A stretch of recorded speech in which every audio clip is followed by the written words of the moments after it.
Энэ бүгд эрүүл байх тухай. Им бол хоол биш. Имийг хүмүүс биеийн өвцөн үед өвчнөө эдгэхийн тулд хэрэглэдэг.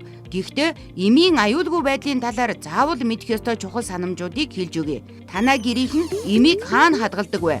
Хаана хадгалж байгааг нь мэдэх нь чухал биш. Харин ээж аавууд эмийг хүүхдийн гараас хол байлгах нь тэдний үүрэг хариуцлага юм. Хэрэв эмийг хүүхдэд ойр ил тавьсан байхыг харвал даалт хийхийг томчуудад сануулгах хэрэгтэй.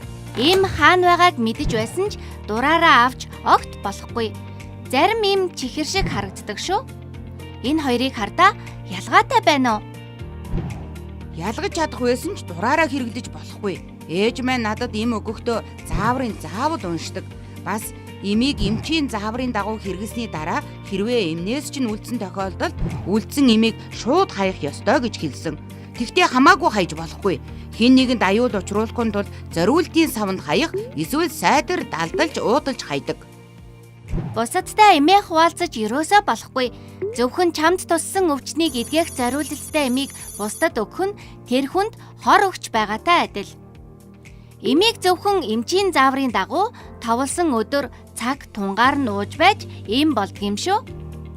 Эрүүл мэндийг дэмжих сангийн дэмжлэгтэйгээр бүтээв.